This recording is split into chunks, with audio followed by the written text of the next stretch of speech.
Hi மக்களே, நம்ம இன்றைக்கி என்ன பார்க்க போகிறோம்னா, இது வந்து ஈரோடு மாவட்டத்தில் இருக்க கொடுமுடின்ற ஒரு கோயில். கொடுமுடி மகுடீஸ்வரர் கோயில் வந்து இங்கே வந்து என்னென்னா காவேரி ஆற்றோட கரையில் இருக்குது. இந்த காவேரி ஆற்றோட கரையில் வந்து சிவன், விஷ்ணு, பிரம்மா 3 பேருமே வந்து தனித்தனி கோபுரத்தில் வந்து இருக்காங்க. இது வந்து ரொம்ப சூப்பரான கோவில்.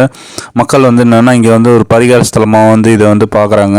இந்த காவேரி ஆற்றங்கரையில் எழில்மிகு இதில் வந்து அந்த மகுடீஸ்வரர் வந்து ரொம்ப சூப்பராக இருக்கார். அவரும் அந்த சாமி சந்நிதியில் வந்து அந்த விளக்கோட வெளிச்சம் வந்து அப்படியே ரிஃப்ளெக்ட் ஆகுது. அப்படியே ஒரு விளக்கு தான், அது கண்ணாடியில் பார்த்து பிம்பமாக 1000 இதுவாக வந்து அப்படியே வந்து பிரதிபலிக்குது. இது வந்து எப்படி தெரியுதுன்னா, ஒரு ஆட்டம் தான். ஈச் ஆட்டம் வந்து என்னென்னா அது வந்து ரெஃப்ளெக்ட் ஆகுது அப்படின்ற மாதிரி கான்செப்ட் தான் இது. அந்த மாதிரி தான் இறைவன் வந்து என்னென்னா ஒருவர் தான், ஆனால் வந்து என்னென்னா ஒவ்வொருத்தருக்கு ஏற்ற மாதிரியே அந்த இறைவன் வந்து வேறு வேறு விதமாக வந்து இது பண்ணுறாரு. அதுதான் வந்து என்னென்னா அந்த கான்செப்ட் வந்து எனக்கு வந்து அப்படியே கிளியராக புரிஞ்சுது. இது பாருங்கள், இந்த காவேரி ஆற்றங்கரை வந்து எவ்வளோ அருமையாக இருக்குது பாருங்கள். நான் ஈரோட்டில் காவேரி ஓடுதான்றது அப்போ தான் கண்டுபிடிச்சேன். ஆனால் சொன்னாங்க இந்த மாதிரி சூப்பராக இருக்குது பாருங்கள் காவேரி ஆற்றம். இதில் வந்து நிறைய பேர் வந்து என்னென்னா அந்த காவேரி ஆற்றங்கரையில் இறங்கி அதை வந்து ஒரு ஸ்தானம் மாதிரி பண்ணுறாங்க. அவ்வளோ சூப்பராக இருக்குது.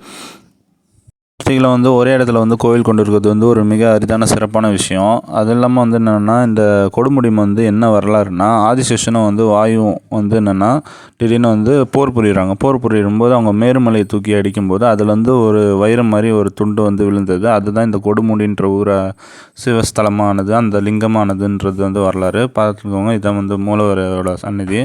இந்த பிரதிபலிச்சதுன்னு சொன்னோம் பார்த்தீங்களா, அது உள்ளே தான் இருக்குது. இந்த பக்கம் வந்து பார்த்திங்கன்னா நம்ம வந்து வீரநாராயண பெருமாள் இந்த சைடில் இருக்கார், பிரம்மா இருக்கார், சனி பகவானும் இங்கே வந்து இருக்கார். இங்கே இருக்கிற வன்னிமரம் வந்து ஒரு பரிகார ஸ்தலமாக, அதாவது கல்யாண ஆகாதவங்களாம் வந்து என்னென்னா இந்த வன்னிமரத்து விநாயகருக்கு வந்து ஒரு பரிகாரம் பண்ணுறாங்க. அது பண்ணோன்னே வந்து இப்போ கல்யாணம் ஆகிடுதுன்னு வந்து சொல்கிறாங்க.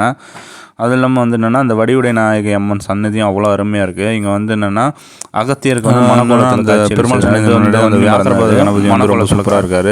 இந்த வன்னிமரம் தான் பாருங்கள் சூப்பராக இருக்குது. இந்த வீரநாராயண பெருமாள் வந்து அவ்வளோ அருமையாக இருக்கார். அந்த கோசாலை இருக்குது. கோசாலையில் வந்து அந்த திருமணம் சம்மந்தமான பரிகாரம் பண்ணுறாங்க. வெளியில் வந்து இது என்னென்னா ராகுக்கு இது பரிகார ஸ்தலமாக வந்து இந்த இடம் வந்து விளங்குது. கொடுமுடினாலே நிறைய பேருக்கு வந்து தெரியுது. கொடுமுடியா அப்படின்னு ஈரோட்டிலேருந்து ஒரு 40 கிலோமீட்டர் தொலைவில் தான் இருக்குது. இந்த இது பஸ்ஸு பிடிச்சி போகணும். தனியாக நம்ம பஸ்ஸு பிடிச்சி போனீங்கன்னா அங்கேருந்து கொஞ்சம் தூரம் அப்படியே நடந்து உள்ளே போகிற மாதிரி இருக்குது. கொடுமுடிக்கு ரயில்வே ஸ்டேஷனும் இருக்குது. ஓகேங்களா. அந்த இது பாருங்கள், அந்த வன்னிமரத்தடியில் பாருங்கள் நிறைய நாகர் சிலைகளும் இருக்குது. அந்த விநாயகரும் இருக்கார். வன்னிமரத்தடி விநாயகர் வந்து ரொம்ப சிறப்பாக இருப்பார். இந்த கோயிலோட இன்னொரு சிறப்பம்சம் என்னென்னா, இங்கே வந்து அந்த மும்மூர்த்திகளும் வந்து தனித்தனி கோபுரத்தில் வந்து கிழக்கு தோசை நோக்கி அமைஞ்சிருக்காங்க. அது வந்து ஒரு இது. இங்கே வந்து அந்த விஷ்ணு சந்நிதி முன்னாடி வியாக்கிரபாத கணபதினு ஒருத்தர் இருந்தார். அதை புலி அந்த இதை வந்து கணபதி வந்து புலியோட உருவத்தில் வந்து இருக்கார். உடம்பு வந்து புலியாகவும் இருக்கார். இங்கே பாருங்கள் கோ பூஜை நடந்துக்கிட்டு இருக்குது. அவங்க எதாவது இந்த பரிகாரம் பண்ணிகிட்ருக்காங்க. இங்கே வந்து ராகுகேது பரிகாரங்கள் வந்து பண்ணுறாங்க. இந்த மாடெல்லாம் பயங்கரமாக இருந்தது பார்க்கும்போது. ரொம்ப கிட்ட போய் செல்ஃபி எடுக்கலான்னு போனால் முட்டை வருது. அந்தளவுக்கு ஒரு மாதிரி ஆக்ரோஷமாக இருந்தது.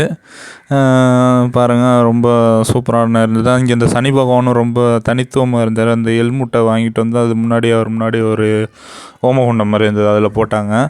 அவருக்கும் வந்து ரொம்ப சிறப்பாக இருந்தது. சனி பகவானை பார்க்குறதே வந்து ரொம்ப அனுகிரகமாக இருந்தது. இது பாருங்கள் கஜ பூஜை. நான் உங்களுக்கு கோ பூஜையும் காட்டிட்டேன், கஜ பூஜையும் காட்டிட்டேன். ரெண்டுமே உங்களுக்கு வந்து சிறப்பாக நீங்கள் பார்த்துருக்கீங்க. இதோட இந்த வருஷத்தோட கடைசி வீடியோவும் இந்த ஃபன்னி குட்டி சேனலில் இது இருக்குது.